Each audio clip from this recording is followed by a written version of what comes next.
right, and Kristen, I guess I'm throwing it to you after. You're good for All good. Wrap up. All right, awesome. I don't know why I ask every time. Of course you're ready. Okay, here we go. So we should make a game where you're a tower and you're beating on someone else's defenses. Defense, yeah. But you're the tower and call it rogue offense. Tower defense. Tower offense. That's French for tower the fence. All right, let's do this. No, that'd be German. No, wait. D? Le fence would be French. Anyway, it doesn't matter. Yeah, DE works with French. Yeah. So like defense. The fence. All right, we're doing a show, French, everybody. It's happening. Défense. Uh-oh. Quebec people can hear us. All right, here we go. In 3. Oh, wait, this is the wrong deal. Québécois. Québécois. All right, here we go. In 3. Nous sommes les Québécois. 2, 1.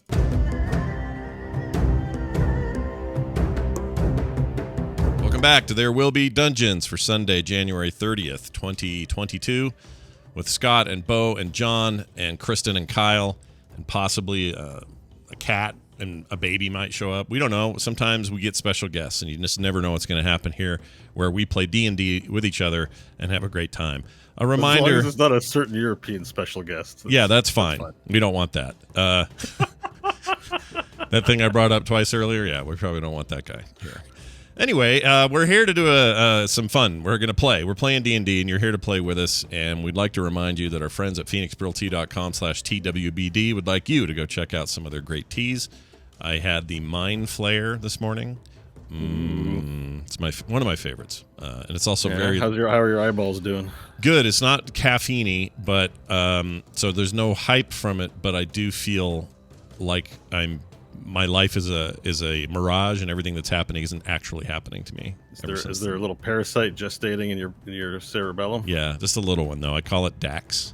It's the hot one. Anyway, just kidding. Hey, welcome back, everybody. We're going to get going, but we can't go until we find out what happened last time on There Will Be Dungeons, so I pass the mic to Kristen, who will tell us all about it. Kristen? Last time on There Will Be Dungeons, after convincing a cumbered Nash to compress Varel, the little lizard was able to best the bars and reveal a rear where doors and a stone statue stood. Stanley ransacked the rooms, finding Tungsten's latchkey for a lockbox, prompting a hunt for a hidden access to a vault. But just as they discovered the door, a golden ooze gobbled up Stanley's wisdom. The baby. Now cut off from care, Stanley dove to the depository, took Tungsten's treasure, carefully kept coordinates, and collected as many coins as he could carry.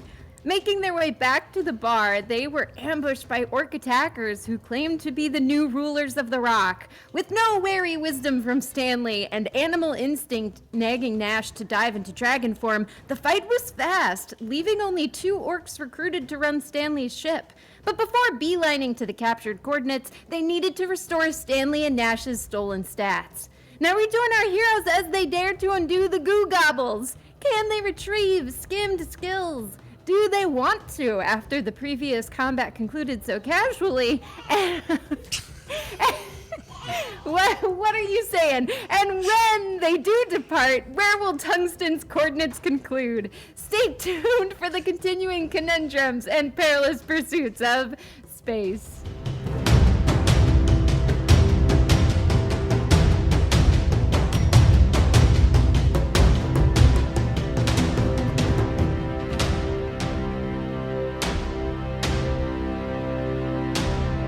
All right, Bo, it's all yours. So we are in the city of Burp, the ruined city of Burp, atop Blastbelly Rock, a mined-out, abandoned dwarven asteroid floating out in the middle of space. We last left our heroes, Nash Maggard of the Solar Mines, Varel Rasvim Kurik, Hope Akamenos, Queen Hope Akamenos, and Captain Stanley Billings, a.k.a. Valir Ornoth of the Fate Six. Looking upon Aelboon, who is petting the dragon form of Nash near the Wet Whistle.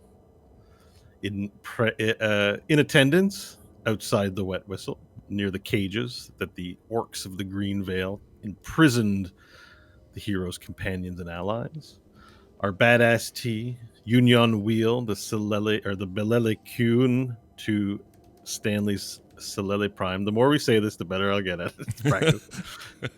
And there's Aelboon, Hardbottom, and several other dwarves, including the orcs Tick, Took, and Look, that have joined the party. In the distance, you can see your ship, the Fate 6, moored on the space wharf, as well as the orcs' marauding ship looking metal full of barbed wire and sharp, jagged edges. A similar boat, but vicious in appearance.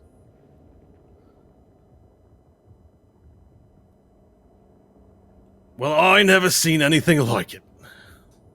A dragon! A man-dragon! Majestic, says Aelboon as he strokes your chin, Nash. Oh. He strokes my chin? Yeah, he reached his hand out to pet, and I think when we last left off, you let him touch you. I don't remember that. Yeah, I'd let him. That's fine. He can touch me. You don't have to. We can. Within reason. You know, if he's just stroking my chin, that's fine.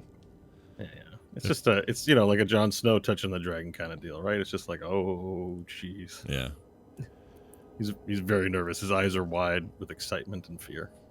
If he starts going south for my plant-like reproductive organs, then we'll have words. But right now, I mean, you'll know he's got to walk like 50 feet, right? Like you're a giant dragon. Yeah. And Not gonna he's be got a dwarf subtle arms. move. Oh, You yeah. have to of course. walk all the way there and look for it. So Yeah, I forgot entirely that I was still in dragon form. Never mind. It's all good. Touch away. Yeah, I you're say. staying that way because you're smarter as a dragon. That's than right. You are as a person right now. That's right. true. Active effects include Stanley's lack of wisdom down to a 3, and Nash's dexterity down to a 3, as well as intellect down to a 3. However, because of your dragon form, you are compensating with your dragon Okay. and have your dragon stats. Now, last we left off, you had gone to the Bank of Burp, found the coordinates, as Kristen mentioned in her recap, and you're now headed back here to go back to the ship, I believe, now that you're in possession of the coordinates. Well, this is fantastic. I'm glad we could help you all out. We've got a... Stanley will lean over to the orcs. Go ahead and get that chest loaded up. Just discreet-like. That's right. So you did take a chest full of gold. There's about 12k left in there. They go, yes, we will do that for you, Captain. And the orcs begin making their way towards the ship with the chest in tow. It's been a real good experience being here in Burp. You've got a quality place. We're going to be off. We got what we needed, and we appreciate each and every one of you. You all have a fine day. Thank you very much. You have no idea how grateful you are. We were almost meat puppets for the orcs. Now, I dare say, we'll be leaving too. We had a bit of a talk in the cage, and we're going home. We're going to take their boat and get off this damn rock. So, don't come back here expecting any hospitality. If you're ever in the area, do send a line. Well, Where that sounds- exactly? Magra. Are you interested in perhaps joining a war? No.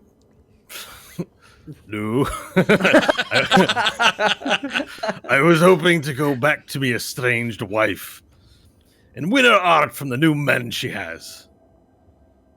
Ah, love is its own war. Yes, and I haven't many years left, so I don't know that I've got any good fighting days ahead of me. Okay. And I walk past him and head to the ship. Great. You hear a yell, "Captain, what the hell?" from the ship. Oh, I gotta go. Hey, if you're ever in the neighborhood of Earth, look us up. Till then, ta-ta. And Stanley will start running towards the ship to Right.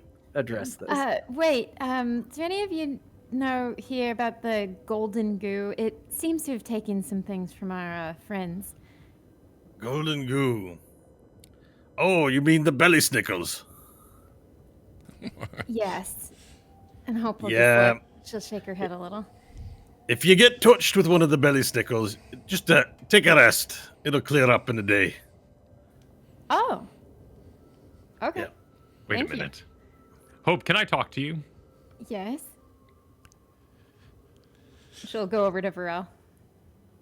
Now, I understand that our sorcerer's companion could use a rest and recover what little faculties he possesses.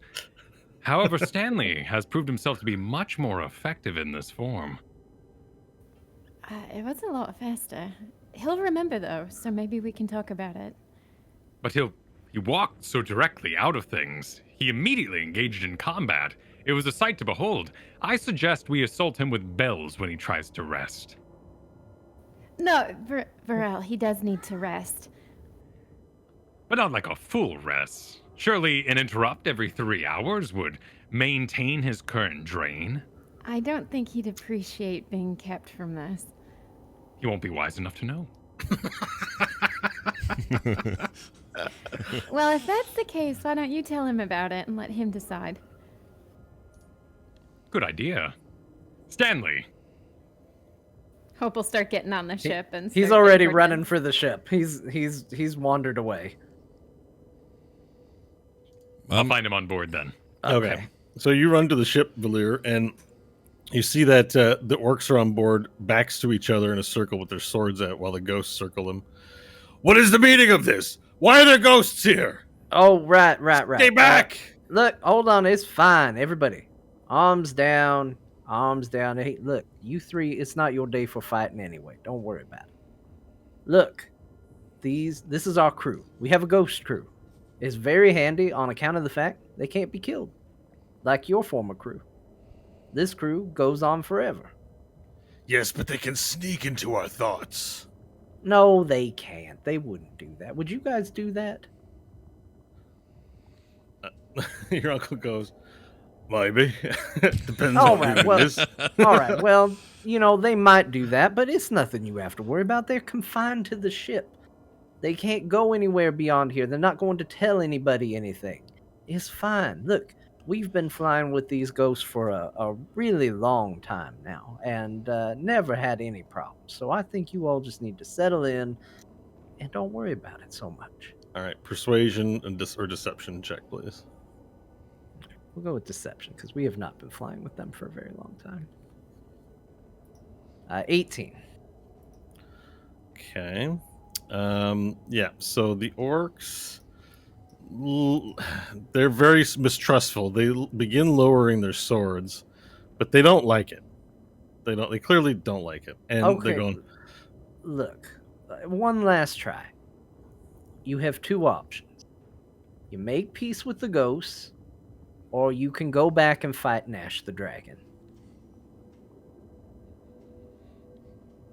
they lower the swords. Yeah, nobody wants to Alright, fight great. Nash. See, we're all getting along so good. You'll see. You will like them. I promise. And they'll like you because you can do, living things, which is fun. So let's settle Do we in. have quarters? Living things. Yeah. I mean, you've got, there's a general area that everybody has access to. I'll show you. Actually, you know what? We'll have one of the ghosts show you. Somebody show them to where they can rest and make sure the chest gets, in with the rest of us. Put it in the other crew. You want any captain's quarters or You know what? someone else? Captain's quarters is better. Let's put it in the captain's quarters. We'll Right, give you sir. in there. And so right this way, orcsies. And they take the orcs down below decks. The orcs are obliged, but they still look nervous and untrusting. But you think maybe given some time, perhaps they'll warm up to the ghosts. Now the rest of the crew clambers on behind you from the dock. Except for me, Varel- I don't know what I'm going to do. Should I turn back? Well, Well, the boats can support your weight, so you can just fly onto the boat as a dragon form if you want. All right, I'll do that. Yeah. I want to stay smart So a for a big while. black dragon flies through space and then lands on the deck.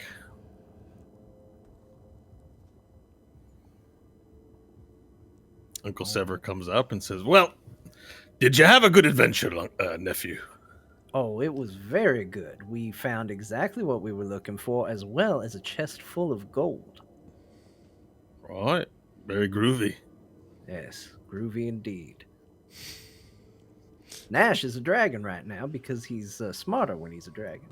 Yep, we were briefed on that. We know. Oh, okay. Yep. No surprise here to us. Remember, we traveled with him back in the day. Oh, that's right. Well, then, yeah, you know generally how Nash is. Yep, he's a weird one, that's for sure. There's always a new surprise around the corner. Hey, Nash. I'll go. Just kind of a agreement.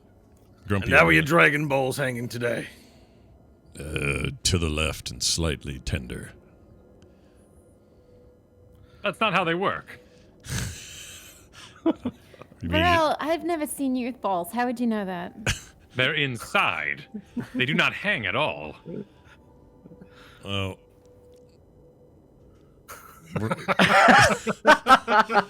This is dragging a few words. Nash has very little. He doesn't know what to say to that. That's probably the case with you. You're a dragon as well.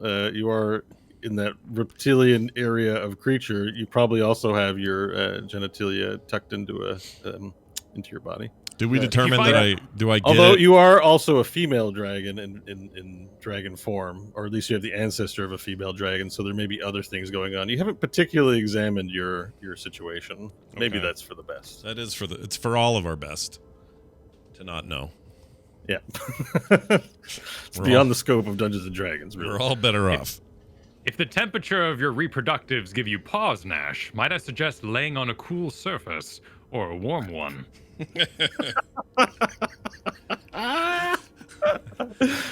That's good advice, Nash, says Uncle Sever. I'll say, I'll keep that in mind. And stomp around, irritated. So, Captain Billings, where are we off to next? Or Captain Onaf, I should say. Right. What you going by these days? We've got, Valir, Captain O'Noth. It's all good. Where's Hope? Hope, we got coordinates, right? Yeah. And Hope's up by the steering wheel. The helm. All right, and Badass T comes on board as well as Yun. So Crooked Hand Row comes up to you and says, "What you got there, lass? Got some new cordies for us." Yeah, we found these, and this is probably where we need to go next. Ooh.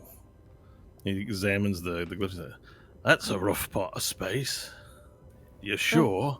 Yeah, what do you mean? Well, it's uncharted. There's not much around there. It'll be far from help. Did you suggest anything before we take off? Well, we're well stocked. We're as ready as we'll ever be. We haven't got much else in the way of options unless you know anybody else with a fleet of ships to help support us, but I don't think that's the case. No, any idea how long this would take? Probably looking at a day's travel. Alright, so we could get some sleep before we show up. All right, well, come here. Let's get the coordinates put in. Why don't you do it? You can practice with the ship. Alright, Hope will practice putting the coordinates in. All right, but first we got to undock. And so you work with him to undock the ship. The ship, the ghost crew comes in and unties the ship from the wharf, and the boat slowly pulls out backwards from Blastbelly Rock and then turns slightly and makes its way towards open space. Crooked Hand Row and Hope work to punch in on the typewriter the coordinates for the next location, and then you push the throttle and a rift opens up in space and you're now flying through rift space at light speed. Well, the party is now going to experience some downtime. You're free to get anything done that you need to get done as you journey to your next location. You have a day, roughly. So of if in-game time. if you sleep off, so we learned that if I sleep off my lack of intelligence, it'll only take a long rest to do that. Yeah, it'll clear after a long rest. But you, Scott, know that. I don't know if Nash can really have the intelligence to put that together. Well, he would in dragon form, though, right? Yes, yeah. So if he knows, see, this is the trick. If he knows that if he gets an arrest, this will clear. That means he knows he'll need to turn normal, but he's going to need somebody to make sure he goes to bed. Ah, Because when he's back to normal, he may not be his self. Just speak with your allies for an assistant, maybe, to chaperone you. I would go, Varel! Similarity of our genitalia aside in this form, I have a request. I need This is to. the high Completely intelligence version. normal way to start a sentence. I'll say I need to rest off this effect and get my intelligence back. But when I turn back into normal Nash, I might be kind of horrible at remembering to do this. So can I count on you to just make sure I go to bed? But put me in my quarters and make me go to sleep once I transform. As long as I'm not responsible for that particular ritual with the hole in the ground, this is fine. You don't have to do any of that. I promise. I already shit in this form. Everything's fine. I'm good. I'm cleared out. Where did you shit? Everyone's looking like Just oh in the no, air. Where is it? Just outside in the air before we took off. Just dropped one randomly out there. There's It's just a fine. giant dragon turd floating in space. Yeah. It's like shitting in the pool, man. What Yeah. the hell? I don't mind. people What's that? It's a very big pool. people fly spaceships through there, man. The chances of them running through my poo are like 1,000,000,000 to 1. It'll be fine. They never do that in Star Trek where they're just flying and a big dragon poo just splats on the view screen. Like, No, space is too big. like pigeon shit. Yeah. Yeah. So do you agree? Very fine. Okay. And I mean forcefully if you need to. I need to sleep this off before we get in trouble anywhere else. And I will now Oh, wait, no, not. Oh, I won't do it yet cuz Varel is wanting to say something. I must speak with Stanley. First, please maintain your current intelligence. Okay, and I'll just sit there like a dog waiting for my owner to come back.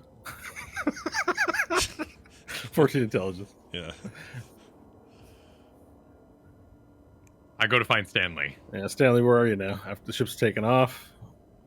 Probably be down in the crew quarters, opening up the chest, checking out the gold.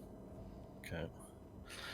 And a ghost pops in before Varel can get in there. He's like, "Oh, hey, Captain, the boys are getting a card game together. You want to join? Gamble some of that money away?" Well, first we got to divvy it. I got responsibilities. The team would be very upset with me if I didn't properly distribute it. So I'm trying to go against my better nature of taking a little off the top for myself. But maybe when we're done. Right, well, I'll let the boys know. They'd be real excited. It'd be a good work team building exercise to play poker with everyone on the ship. Well, I am nothing if not a team player. So, you save me a spot and I will be there when I can be there. All right. And the ghost looks to you, Varel, goes, "Varel," and then he disappears through the floor.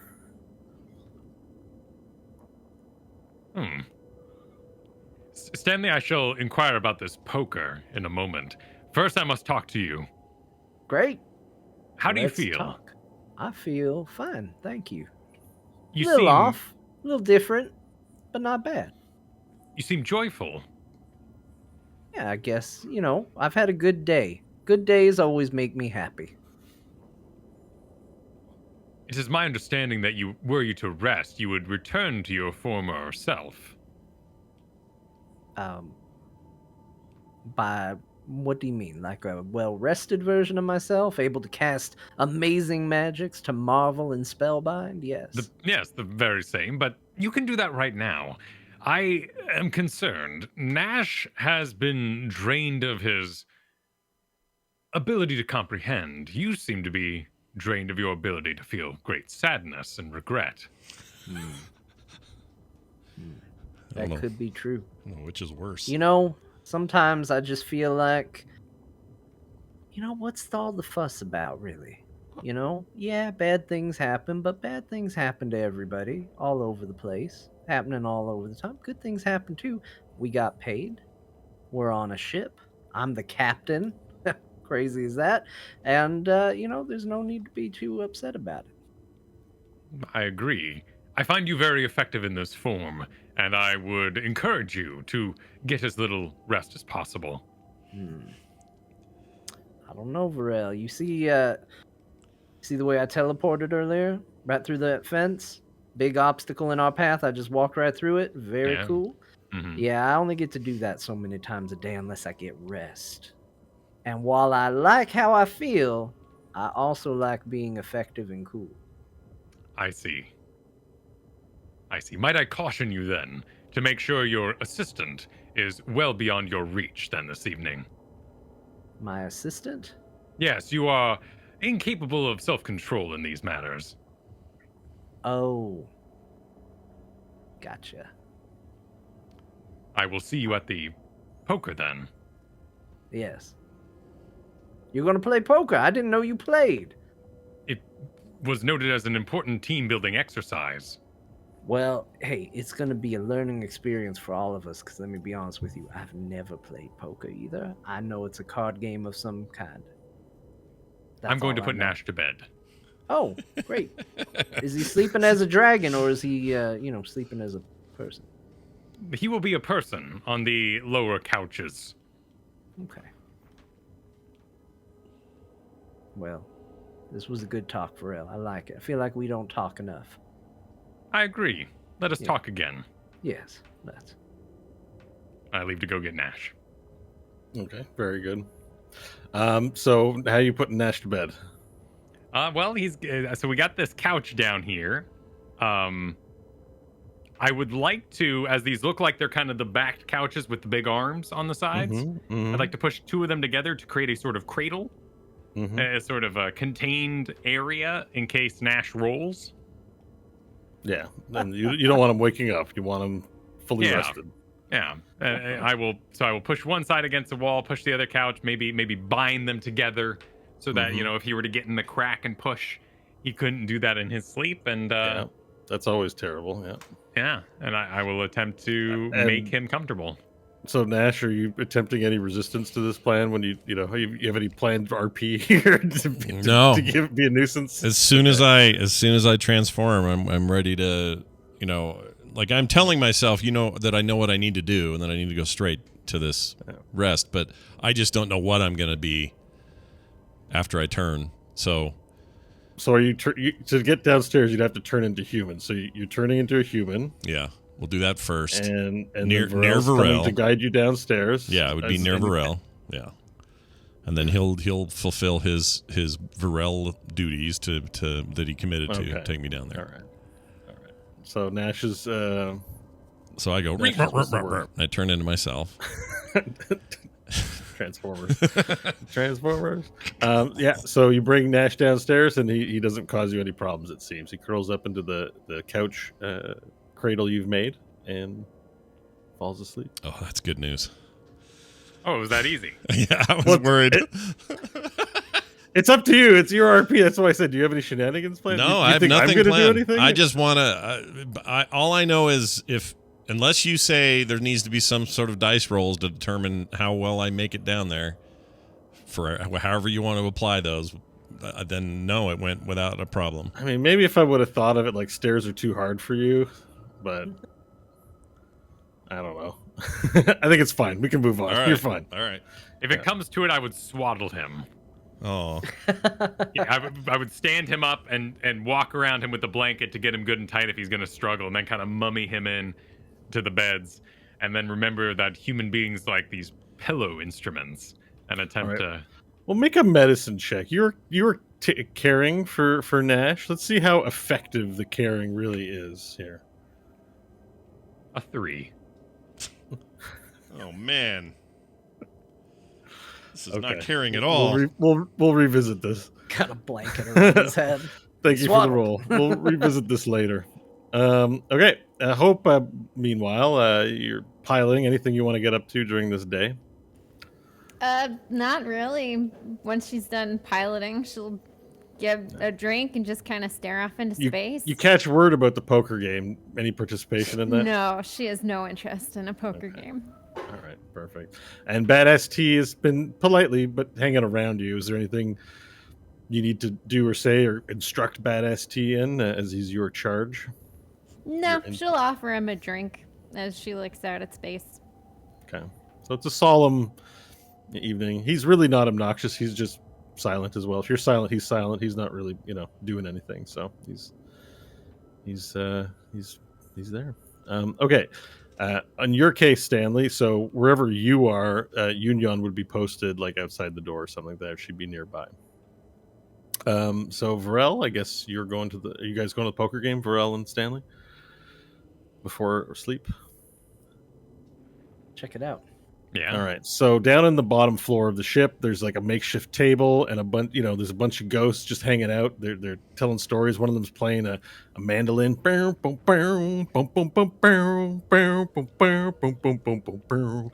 they're singing ghostly songs. There once was a ship out on space, and something to that effect. I haven't written the lyrics for this thing, but there's There there's once was a limericks ship going out on space.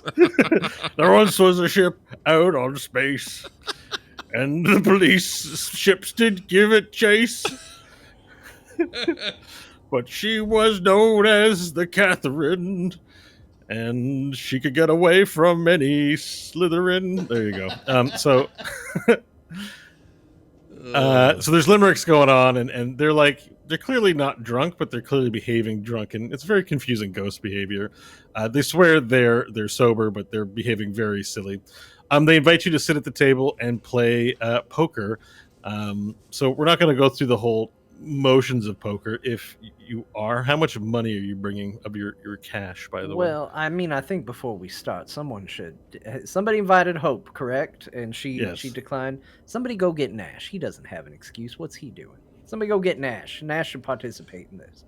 Team building exercise, everybody. Yes, I want to say the results of the roll now coming up. These limericks are shining through the floor, Nash, and you hear the song. Like you're lying in the couch cradle, eyes wide open, and you hear the songs of the Catherine floating in space.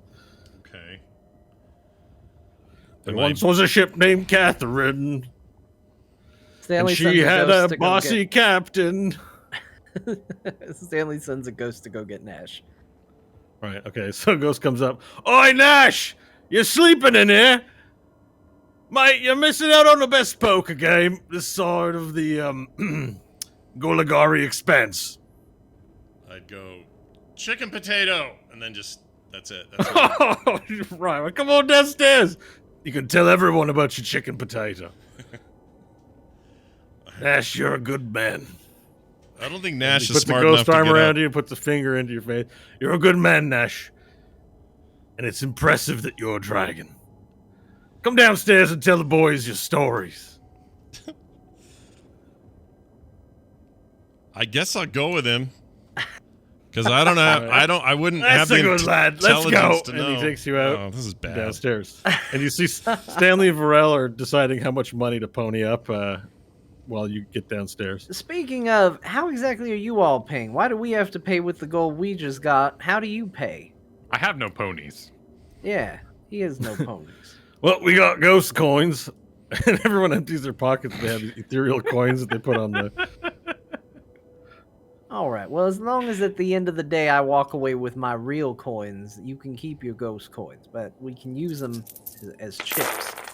Are they ghost cards as well? Yeah, they're ghostly ethereal cards too. Can you see through them? Not really. Okay. No, you can't see the backs of the cards on them. It just works. It's magic. I know. I'm trying to figure it out. It's like it just works. I like where we wound up with that. It just works, okay? All right. So yeah, Stanley makes it clear he doesn't have an interest in ghost money, so he's not going to leave any of his actual money on the table, but he's willing to play. Well, with what money? We'll play with the gold, but at the end of the day, I'm not letting you keep real money when all you're offering me is ghost money. It doesn't Now, do me any hear good. me out. And your Uncle Sever comes and says, they're putting up their hard-earned wages. You should put up yours. It's only fair. What are you going to do with real money? What are you going to do with real money? I can spend real money. But this is real money in the ghost world. It's spendable. One ghost takes the gold coin and bites it with his teeth. See? Gold. How about this? We will play with our real money, you play with your ghost money, but we all agree that you can't spend real money and I can't spend ghost money, and we just do an exchange at the end. What if I kill good my own idea. money? Oh, If I What, Ver- slay my own money, will it become ghost money? I don't think anyone's ever tried it. A dagger, if you will, Stanley. Stanley produces a dagger. I stab a gold coin. Yeah, before you do it, sir. And then someone hands you a beer. This won't help. Is this real? It's real. Yeah, Very remember they are able to touch real objects within. So you guys are given real food while they're drinking ghostly beer. Well, then we should all play with real money. I don't. We don't have any. The pirate voice. I don't think they have any. They just have ghost money. It's fine. We'll do real money. They do ghost money. And we'll just do an exchange at the end to benefit everybody. Aren't you low on wisdom? That sounds very wise. I'm intelligent. Yeah. Get wrecked, DM. All right. Okay. Right. Well. Okay. So we'll play with the ghost money, and we'll exchange a gold for ghost money. How about that? Sure. That's And if you want whatever your winnings are, you can change it back for real money. sounds good. But first, let's see if Varel can't kill the money. That'll be one for the history books. I stab the money. And everyone in the going, kill the money, kill the money, kill the money. All right, make an attack roll, please. I recklessly attack the money. 25. All right, roll damage. With a dagger? Okay. 11 points of damage. All right, so you send the knife straight through the gold coin and the ghost table, and now your real life knife is sticking into the ghost table and the coin. And everyone goes, yeah! And then everyone's really quiet for a second as they wait for a spirit to emerge from the coin. Nothing happens, though. A bit anticlimactic, honestly. But you did cut that coin clean in half. Yes. We will not see its like again. No.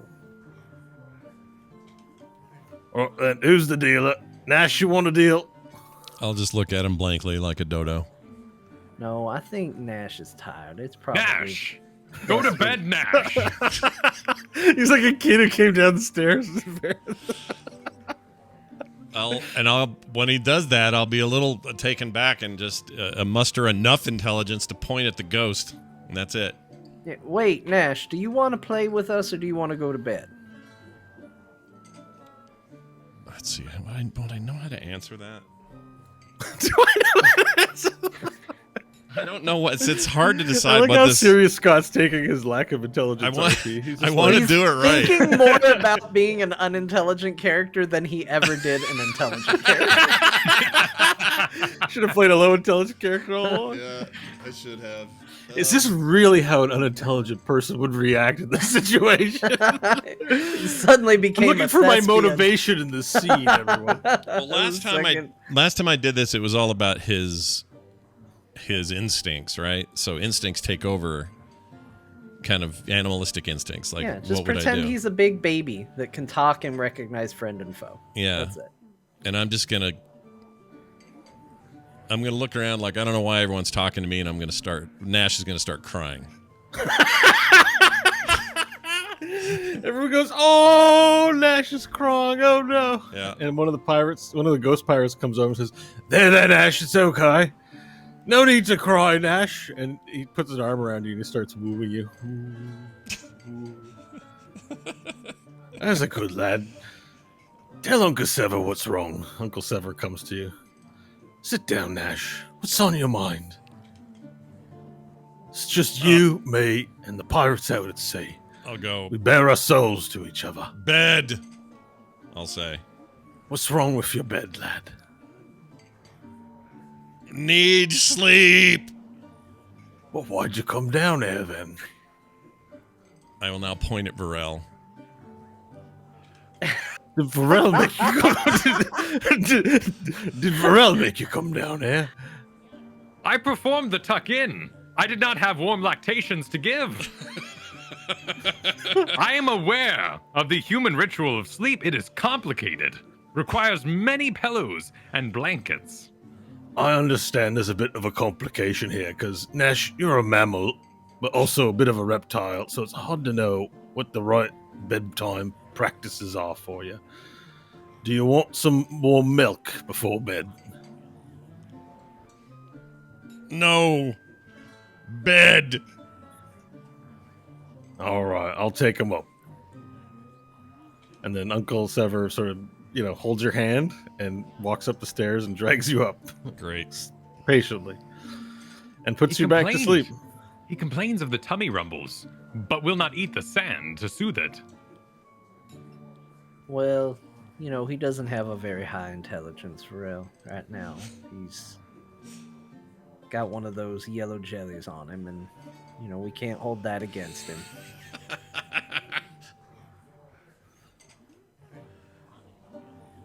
Uncle Sever comes back downstairs after having tucked Nash in. Right, so we're gonna need to keep it down just a little bit so Nash can get his sleep. Agreed, boys? Oh, yeah, sure. We'll keep it down. I don't see us getting too rowdy. All right. So,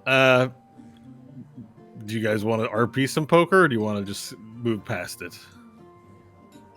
I don't care either way. Whatever you want to do. All right, Wherever the mood so takes you. yeah, I mean, we can continue on with the adventure. I think we don't need to. I don't really have. But I anything will planned say, for this. despite Stanley's promise, it definitely gets rowdy immediately. All right, it definitely gets rowdy. Perfect. All right, Low wisdom rowdy. Yeah. so we're gonna. Yeah, so then we're gonna need to make a. Rowdy. Nash, check. you're gonna need to make a Constitution saving throw. Oh, am I? Am I not apart from everybody now? You Or are, is- but the sound is emanating from below decks. Okay. So All right. we have to Constitution. test your ability to sleep through this. 18. Okay. All right. You eventually do get to sleep. You're quite tuckered out. So this last little bit of tucking gets you to sleep, and you sleep through the noise. So for gambling, poker, it's what it sounds like, but it's not the cards It's all these weird dragons and queens and kings and dwarves on the cards. And you play away the night. Now, are you going to go to bed and get your 8 hours sleep? How long are you going to play for? Like, how unwise? Because people who play poker can play poker for hours and hours and hours, right? So, Would be going until until he was told or instructed to do otherwise. He's not wise enough to know he should be calling it a night. all right. So let's make some checks here. So let me get your. What would be a good check for this game? Sorry, 1 second. I'm just getting up a list here. It will be a quick second.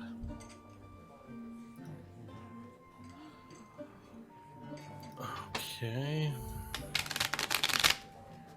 Perfect. That's just what we needed. Get a And layup. also, I don't think Varel is going to do a very good job of being responsible for Stanley, given his desire to keep Stanley in his current mental state. All right. So give me a insight check, and your perception check from each of you, please. All right, Stanley got an 11 on the insight and a 22 on perception. Mm-hmm. A dirty 20 on insight and a 14 on perception. 14 on perception. All right. Well, you come out of it, the game, with a wash. You pretty much you've won some hands, you've lost some hands. 5 hours have gone by. Everyone, the party's starting to simmer down and everyone's like getting, having drank some beers. They're starting to get a little slower, a little more sluggish. You haven't really lost, but you haven't really won. You're sort of pretty much where you were starting with this, but you've gotten better at the game. So now that you fully understand the rules, you feel like you're experts at it because it's a gambling game, and you've lost some and won some. Well, that's probably a good idea if you guys get to bed now. You mortals need your 8 hours, and we've only got a day before we arrive where we need to.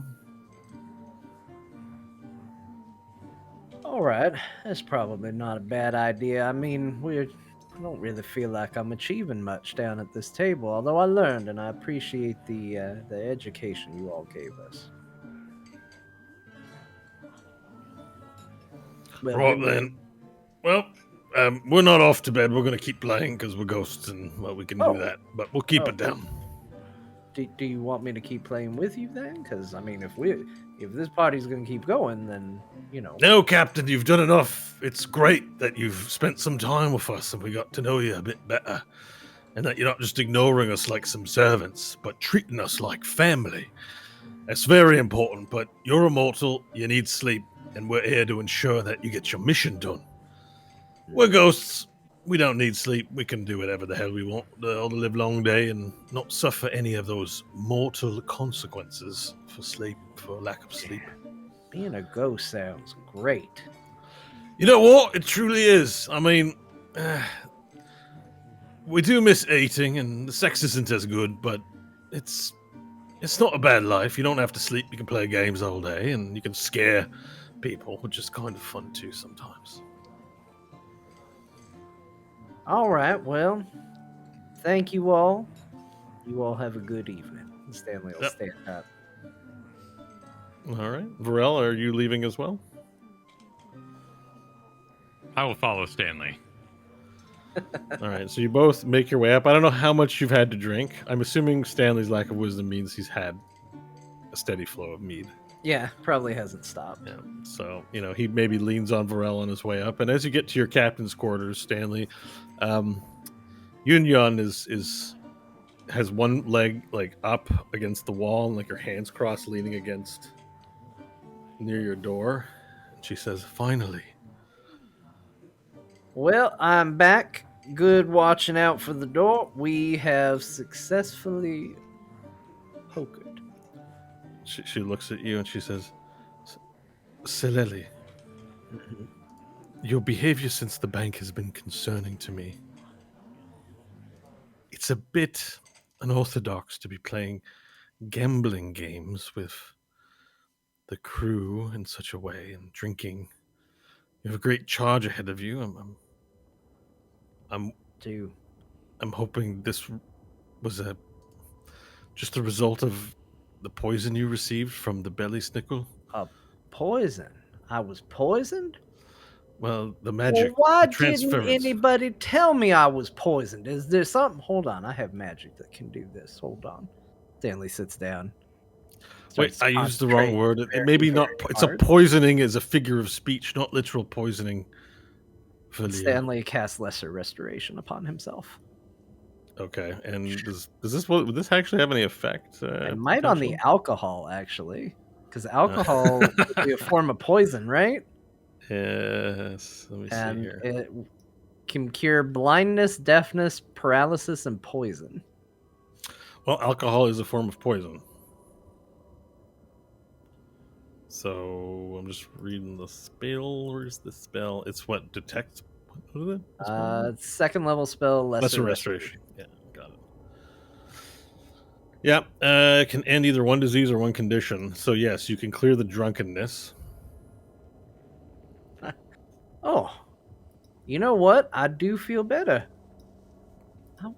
Why didn't anybody tell me You can this? also clear the I'm just reading it over, but you could also clear the other effect on you as well. Oh, really? It would? Yep, it's a condition. You're affected by a condition. So Stanley's wisdom returns to normal from this You decision? choose. It affects one. So you have the choice. You're drunk and you're affected by. All right, here's what we're gonna do. I'm gonna just roll a d20. Evens, it's drunkenness. Odds, it's the wisdom because he doesn't know. Are you saying this out loud to everyone too, or are you just? No, this is just me. How I'm gonna game it because he doesn't. He's not aware of either poison, right? Like he doesn't know he's drunk and he doesn't know he has the other problem. So it's just even. I thought maybe you did because you do remember getting hit by it, right? I rolled a 4. What did I say? Evens I cured? don't remember. Okay, hold on. I'll roll again. Evens is the mind thing, and odds is drunkenness. Here we go. Let's roll it. It's a 2. So the mind haze lifts, but Stanley's still drunk. Right. So you still have your inhibition, like your wisdom is still low, but RP style, not stat style.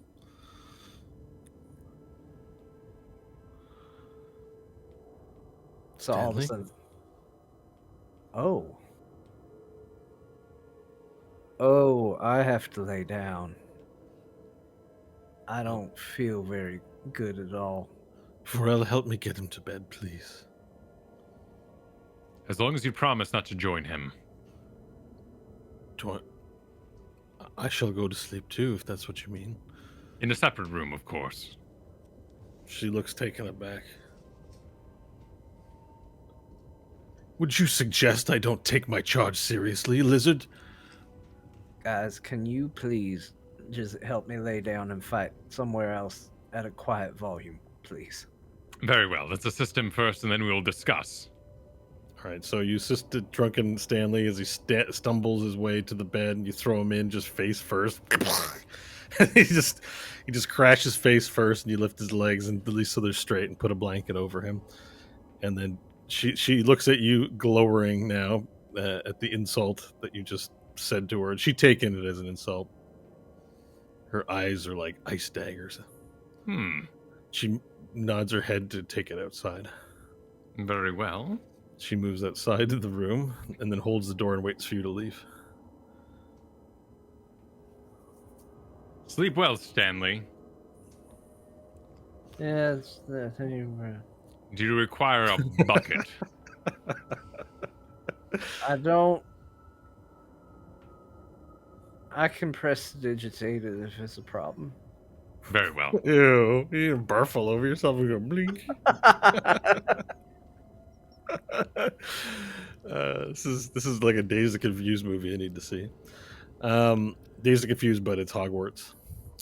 So you exit, and then Union shuts the door. She says, "How dare you, Vorel? Excuse me? How dare you suggest that I mate with the Solele Prime? Well, he is beautiful. I'm not some wanton lady of the court, of the back court." Well, this is most calming.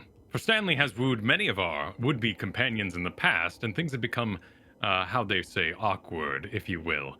I did not want you to join us on the continuing adventure should you hate him. Is there something I should know about the Solele Prime? Is he loose? Loose? Does he give up his intimates with ease? Intimates? Yes. The Solele Prime is a great charge. We can't have controversy over every elfin floof that comes knocking at his door. How many will I have to bat away? Oh, at least 2 that I can think of. So he is like that.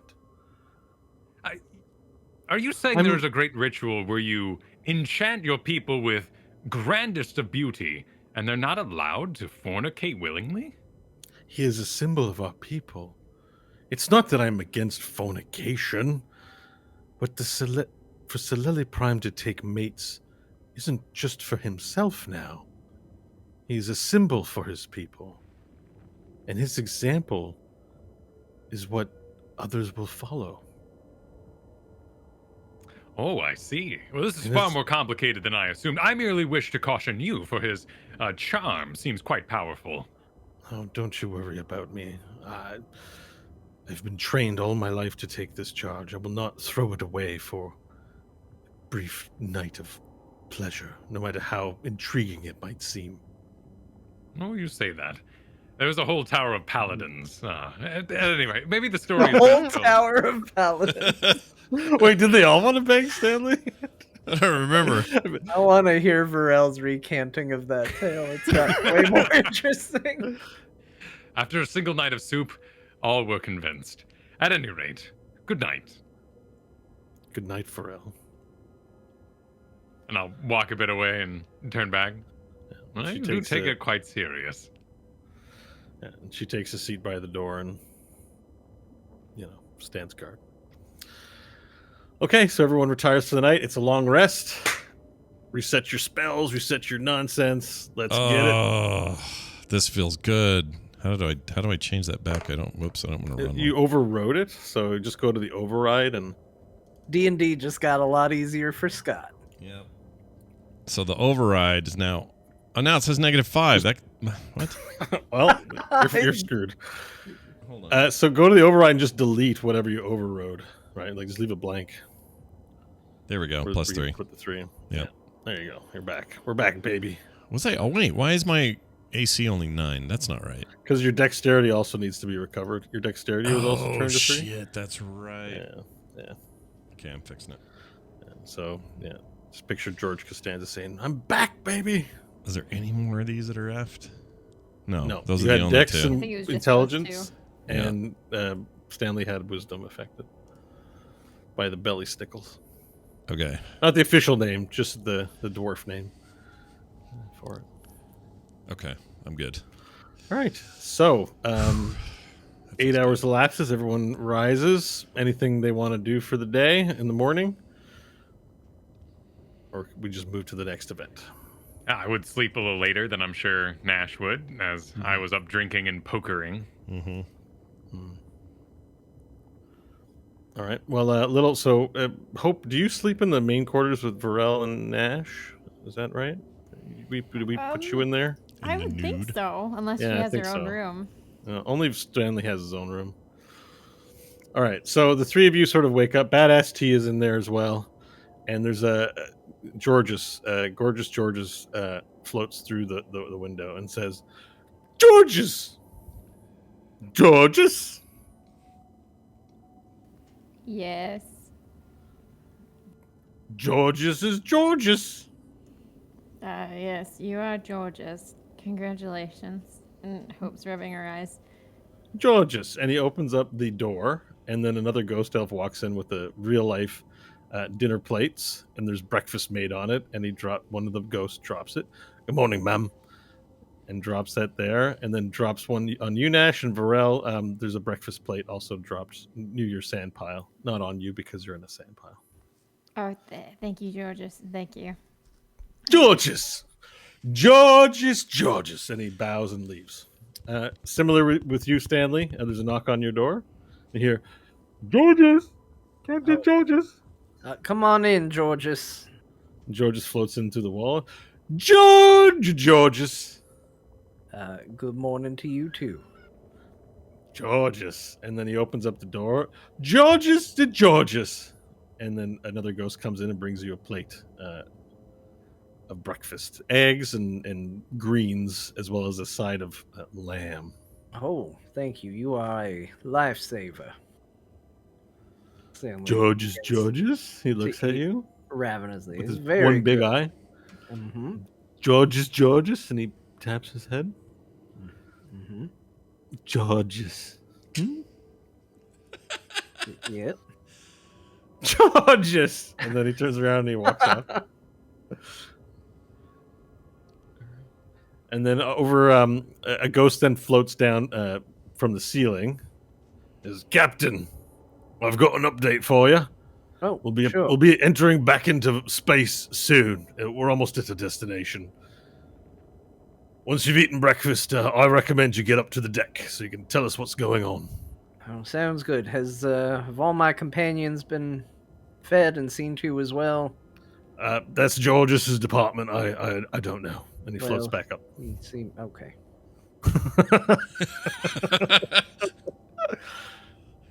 So whenever you're ready, you guys can make it to the deck after you've eaten your breakfast. I would. Stanley yeah. would leave and just kind of look to his bodyguard as he gets to the door and go, "Union, thank you for getting me taken care of last night. I was not in the best headspace. I appreciate it." Of course, my Silele.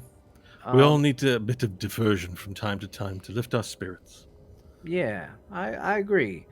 Speaking of, you and Varel seem to be hitting it off rather well. What's this term, hitting it off? Oh, getting along. You having stare downs with each other and heated conversations in the hall. I was forced to clarify the significance of your position amongst our people. Show you what. Stanley walks on. What are you... She bites her tongue, knowing her place is your aide. She doesn't But she clearly reacts if you wanted to press further. Nope. But then bottles it up. Stanley just walks on with a plate in his hand and a song in his heart, and heads up to the deck. Okay, she follows you up to the deck as well. And does anyone have anything they want to do in the morning before we make it to the deck, the top floor of the deck? I would head up there feeling smart as a whistle for once. And Badass T comes up as well. Everyone makes their way up to the deck, and you can see space just flying at warp speed and all these rainbowy colors. And Badass T burps. He goes, "Ah, that was a good breakfast. That's the best food I think I've ever eaten in my entire life. These elves sure know how to make food. God, let's sing God again. God's damned. There you go. Plural. I've been off. I haven't left Planet Nash in a while, and that place affects you." No, that's true. He's accurate. It is not a great place. Yeah, it's psychologically kind of rough. Like, I'm not gonna lie. I've been through a lot. I was a damn fond of the Toyota host for a while. Jeez. Yeah, I mean, you don't even have any lips. I know, they got burnt off. Well, good morning, everybody. Nash, are you feeling better? Way better. I don't even know what I was doing before, but all I know is when I was in dragon form, I felt fine. Then it's a blur, but I feel great now. I feel good. I thought you said this wore off after a night. Do I have to cast magic? No, I'm fine. I don't know. I'm good now. I'm totally good. I just don't remember what it was like to be dumb. Hope will snicker. But then she'll go take her place by the helm. Or dumber, I guess. Stanley will just walk away kind of chuckling to himself, too. The badass dude says, maybe it didn't affect you that much, then, Nash. I mean, whatever happened there, I didn't like it. If you didn't notice a difference, maybe it didn't really have that much impact on you. No, it's a huge difference. I barely knew how to talk before. But now I can talk. I still have good instincts, but I can speak as well.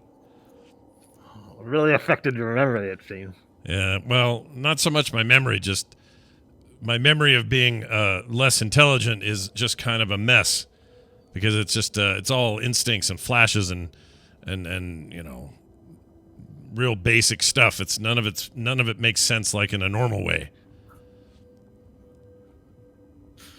Do you remember you said that your food is safe? Say that again. You got a weird helmet on. I can't hear shit. Say it again. He takes off his helmet. And you see his dirty, gnarly lips. No, he's got no lips and his whole hurt. You said you took a shit in space. I did. It's floating out there. Who knows where it'll end up? I remember all of that. That wasn't just instinct. That was on purpose. That's a good shine. Yeah. He puts his mask back on. Yeah. Who knows? Someone please move on.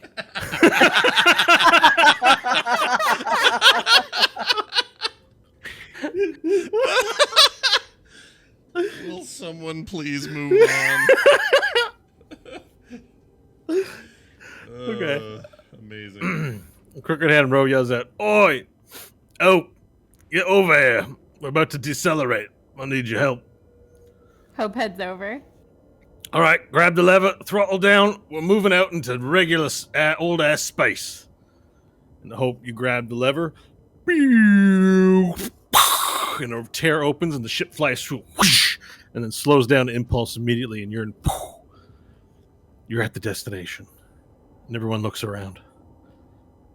It's nothing but a sea of stars all around. No planet, no sun, no strange alien structure, nothing but space all around. Except directly in front of you is a very purple and pink nebula floating off into the distance. As you gaze upon it, you see a little lightning cloud go throughout the nebula. Uncle Sever limps up to you and he says, "Right then, Stanley, I think we're at where the coordinates sent us. I don't see anything around. What next?" Well, this is supposed to be the place. There's is there ability to, can we scan for something? Does the ship have some sort of ability to detect things? We've got a communications device if people are on the Arcane Network. We can receive laser pigeons and Laser pigeons. right, laser pigeons. It's a pigeon in the form of a laser sent out across vast distances to send messages. But scanning. What do you mean scanning, per se? Well, like with your eyes, but with the ship amplified. No, it's All right, well, why don't we try the laser pigeon thing? And what about that nebula over there? well, laser pigeons for sending a message. Do you want to send a message into the nebula? Sure, why not?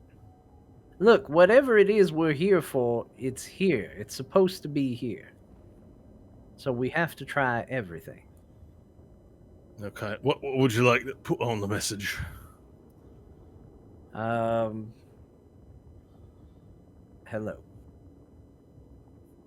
All right. Hello. Anything else, Captain? Please respond.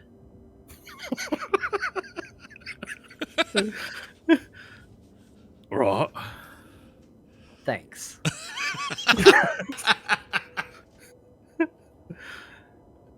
Anything else on the message? Nope, I think that says it all.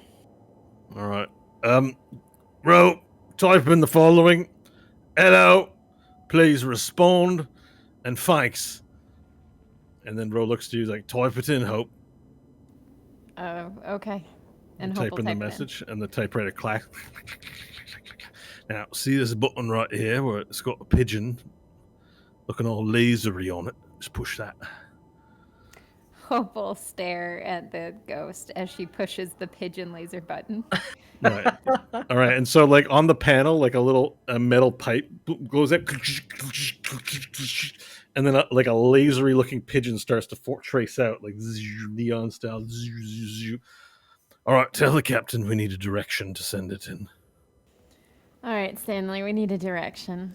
Why are we doing this till I can hear you? We're all standing right here.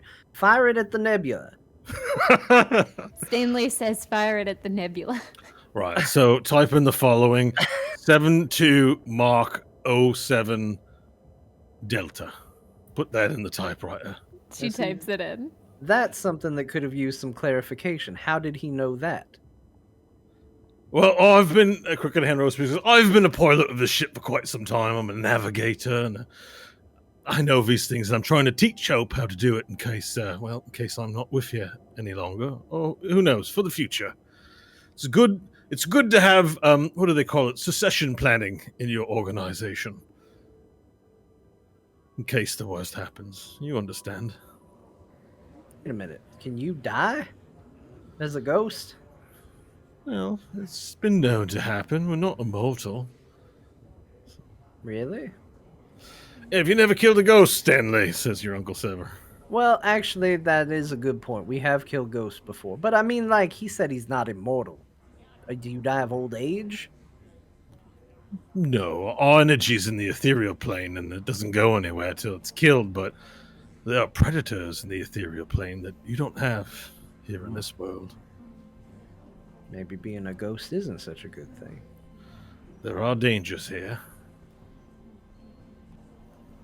Right, laser pigeon away! And the laser pigeon goes... And it shoots this neon laser... Like the laser beams out into the nebula, and then the back end cleans up and goes... So the front of it looks like an actual pigeon bird, like a bird? Yeah, it's in the shape of a pigeon. If it animates and floats, it's a full-on pigeon made out of like laser light. Oh, And it that's cool. flies into the nebula and leaves this trail of laser, and then the trail of laser ends and sort of scoops into nothingness as it goes and fires into the nebula. That was really neat. Then the machine retracts. All right. So in the way of sensors, we've got nothing, but maybe you've got some magic tricks that can detect things in the nebula if you wish. Nash, do you have any magic things that can detect things in the nebula, if you wish? I could try to do. I've never done it in space, but I could do an Arcana check out here. The fabled Arcana check. Yeah, Space Arcana. I don't know. I could Nash, try. do you need another long rest? Are you feeling okay? Nah, I'm totally fine. Let's try it. Okay. I'll do an Arcana check to see if I can do anything that can detect anything in this kind of space and at this speed. So here you go. Oh, jeez. I have a +8 to that, and I only got a 13. Well, you peer out into the pink nebula with the lightning striking, and it looks like a bunch of chaotically pink cloud stuff with lightnings. It could be magic, it could be science, it could be a bit of both. Okay. It's a phenomenon you've never seen before in your life. Certainly, there are some chaotic energies at play inside this nebula. Uncle right. Sev, I have a question for you. Right then, nephew, what can I ask away? What exactly would happen if we were to pilot the ship into that nebula? Oh, I don't know. Looks a little dangerous with lightning, but it's just a cloud. Well, why don't we check it out? That's the spirit of adventure. Let's go right in. Right, boys? All hands on deck. We're captain's orders into the cloud. And all the ghost people get up, and the orcs make it their way up to the deck, and they go, Captain, how can we assist? Oh, well, this here is my Uncle Seva, the ghost. He knows this ship like the back of his ghostly hand, and I'm sure he can give you boys something to do. Right. Well, you orcs are new, so you've got to prove your dedication to the crew. I want you to swab the decks, make sure they're sparkling clean so Captain can eat off of them. They go, yes, and they go to collect, like another ghost comes up and gives them like mops and buckets, and they start swabbing the decks down. And the ship begins impulsing faster and moving towards the nebula as the big pink cloud approaches and lightning strikes all around.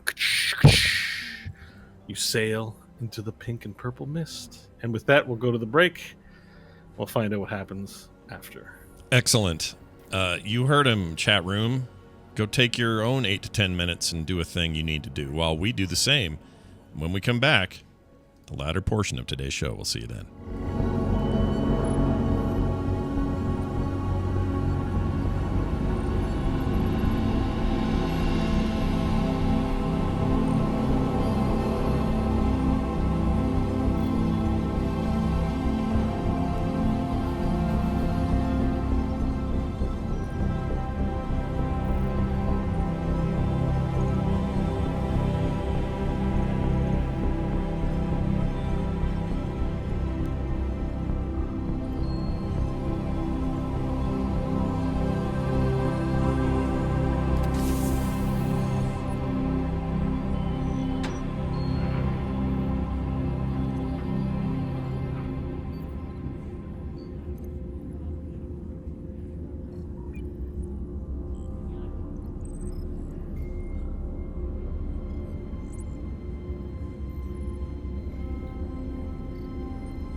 all back, right? Yeah, everyone's back.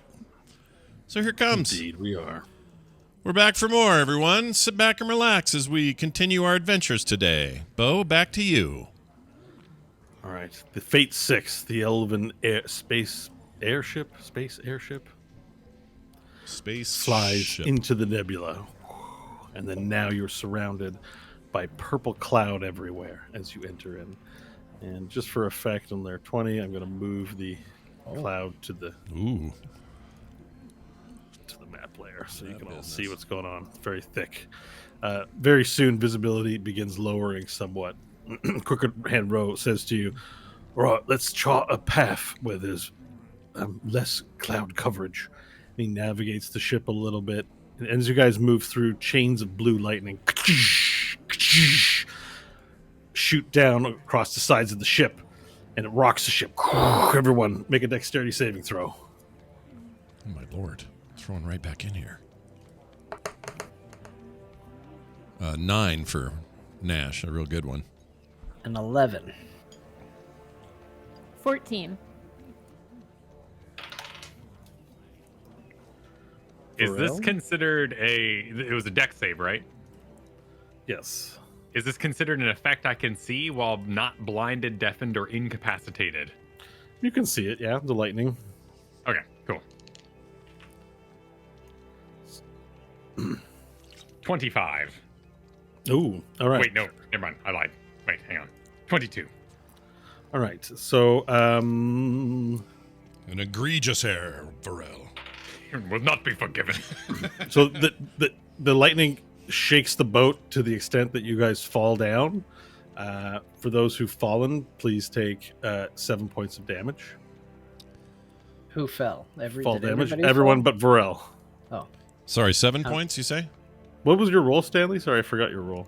mine Yeah, was 7. 11. 7 points of damage for those who fell. You all sort of fall down, oof, as the ship hits turbulence from the lightning. Hope you quickly get back up from falling, and as Crooked Row beckons you to the star chart. So what happens is a little panel opens up, whoosh, whoosh, and it starts charting courses through the nebula in the ship. And if you turn your attention to roll 20, you see that Whoa. you see a chart of the nebula and a bunch of locations that are marked on the map. And he looks, see these spots here? These are spots that we can navigate safely and sit patiently in while we plan our next course. But it looks like traversal through the map will be dangerous. So we'll have to refer to the captain's judgment on where to move next. So as you can see, and if you see, you can move this token, but I'm going to move the token to the first location over here. You're at that location. On the bottom left of the map. This is Fate 6. You should inform the captain of this. Hope okay. will call Stanley over and explain as she grips on to the edge of something tighter so that she doesn't fall again. Yeah, Stanley stands up, kind of rubs at his head, and walks over. What are we looking at? So they're saying these points are safe, but each time we move from point to point, we're not safe. So the faster we find what we're looking for, the better. All right. Well, Hope, I feel like this is your area of expertise. So if you want to move us, I think probably the smart thing to do would be to, keep as small a space between jumps as possible. Not to go too far without getting to a safe point. All right. Sounds good. Right, so look at this button here. This is manual control. And he presses the button and 2 little joysticks pop out. Like there's these big grips on them. One over the other. They're kind of like cranky levers, but they also move in all 360 directions, and they're designed to let you manually move through. So as you make your jump point to point, you'll be making piloting skill checks to go through the nebula. So you can move to any point that you wish. The farther the point, the more squares that you have to go through, the higher the probability, the more chances of an ill effect there will be potentially. But if you get all 100 coins, Mario gets an extra life. Doesn't it look like one of those? Like bonus levels? Yeah. Ba-ding, ba-ding, ba-ding. Okay. Well, what will it be, Captain? Where do you want Hope to go? Or do you leave it to Hope to decide?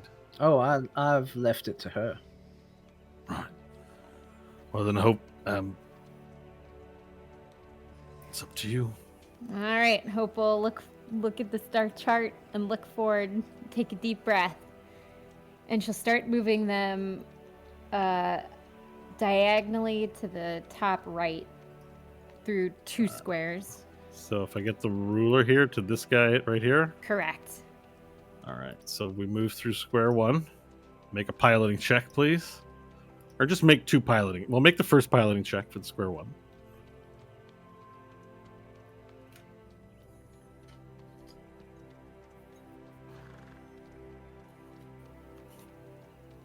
$27 for the first one. Okay. All right, so you move through safely. A lightning strikes across the bow, and you use the maneuverability of the ship to wean down, and the ship sort of tilts 45 degrees, and everyone holds on. And you swirl through to safety. Now make your next piloting check, please, for the next roll. 18 for the second one. Okay, perfect. 18. As you move through, you also dodge a second lightning bolt. But it rocks the ship. Everyone make a dexterity saving throw.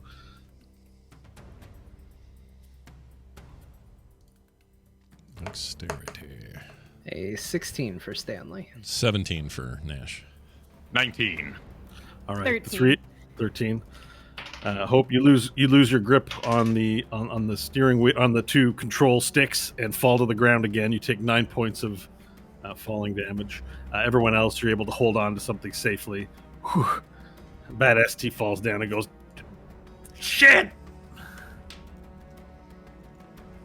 This bad ST will also take this damage.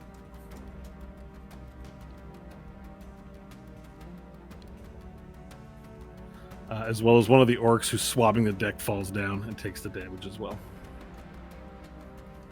The ghosts just float around. They seem fine. They're sort of also like shaking around as if they would in life, but really they wouldn't really hit the ship, or this wouldn't hurt them too much. Okay, so you make it to the next point, and then you are in sort of a spacious area where there's less gas and less nebula around. But now you're so deep you can't see the open space behind you. In all directions, all you see is swirling purple cloud. The only way you're able to navigate is through the chart. Cool. Hope will demand some rope so she can tie herself securely so she stops falling down. She's done with this. Okay. And then she'll call out, Nash, can you sense anything in any direction? It didn't work before, but I'll try it again. And I'll do an Arcana check. Jeez, 13. Okay. There's arcane-like energy everywhere as far as you can tell. This lightning, you're not sure the source. Is it science? Is it something more? But it is definitely chaotic and definitely crackling with power. I will tell her that. So you're going to tie yourself to the controls? Wherever there's a secure thing, so kind of like a rope on one side and a rope on the other, so All right. that. Well, we're going to be making a check for you then for the security roll, a survival roll, to see how effective this will be. She'll ask Varel to help. All right, then that will give you advantage on the roll if he helps. So Varel comes over and helps you tie yourself to the control panel. The best one came out to an 11. An 11? Okay. Well, you can now give yourself a plus 1 to your saving throws. Cool. With the effectiveness of that. So you get a plus 1 to those saving throws. Okay. Yeah, you're free to make your next decision as to where to go. She will continue the upper right hand diagonal trajectory and traverse 2 squares to the next one. Okay, so for the first square, make your piloting roll, please.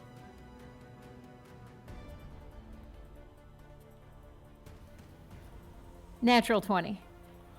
Natural 20. All right, so that's good for 2 squares of safe. This time you're getting the hang of it, and you just fly through the 2 zones unaffected completely. Lightning strikes all around, as well as swirls of air, pockets sort of gust. And as you stride your way into this new zone of the nebula, you see everyone sees these large shapes, and you hear "Woo, woo, woo," as these whale-like creatures begin floating up alongside of you, and they look somewhat like this. They're not like big candy bars, are they, in Star Trek? Like slabs. They look like that. So these whales have these large 3 eyes, 1 eye on the top of their head and an eye on either side, and they seem to have 3 sets of jaws and these fins on the back and a sort of tri-shape. I put it in Slack. Maybe I should put it in the Discord. Oh, okay. I was gonna say, where do we see it? Yeah, it's not. I thought it was going to be on the Discord, thing. Yeah, do Discord. There you go. Oh, yeah, look at that. This is very large whale sort of sidles up to the side and it goes, "Ooh." It's about the length of the boat. It's humongous. Ooh. It sort of echoes throughout the nebula alongside. Damn. Is now sort of swimming around. It doesn't appear hostile in intentions, but it comes up alongside of the boat.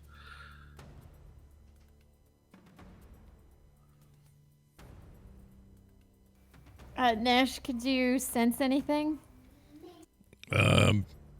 Just a lot of energy.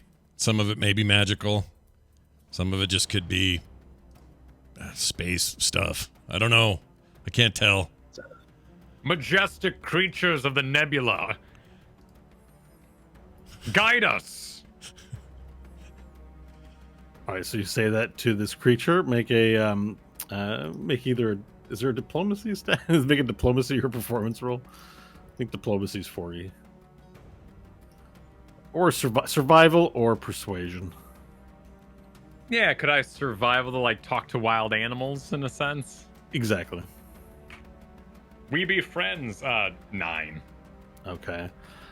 So you say something, and it doesn't appear to have any impact or effect on the behavior of the creature. However, it hasn't changed its disposition. It seems to be swimming alongside. Your interpretation, perhaps thinking it's one of its own, maybe. It's not the only one. It's the one that's come close. There are others of its kind further off that you can barely make out through the pink nebula, the gas sort of swirling around. You sort of see maybe a head float through, and then the tail, and then it flows back into the nebula. Cool. They're given an estimation. There are maybe 6 around total. All right, hope we'll keep pushing forward. All right, you keep pushing forward. Which node do you want to go through?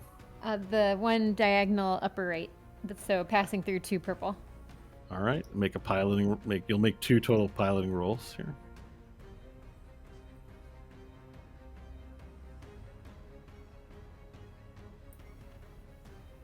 First is a 15, second is an 18. All right, so the first is a 15, and that means you hit turbulence. So again, lightning strikes, and this time the lightning hits the whale, and the whale it doesn't seem to hurt it. It seems to almost feed off of it, or it's pleasurable energy. Like it goes as the lightning hits it, and you sort of dodge a bit, try to get out of the way. And as you try to get out of the way, the whale, almost feeling like it doesn't want to distance itself from you, sort of leans in with you and maintains distance, and the lightning hits the boat because of this whale, and everyone begins receiving shock damage, including the ghosts. So make a Constitution saving throw, please. 14 for Nash. 13 for Stanley. 17. 25. 25. Okay, so Varel and Hope, you will take last damage. Half damage, sorry, not last damage. That is 9 points of lightning damage to everyone. Half if you saved. That includes all the ghosts and everyone on the ship. So everyone, the orcs, Badass T, Union. I'll roll their savings. So, What was the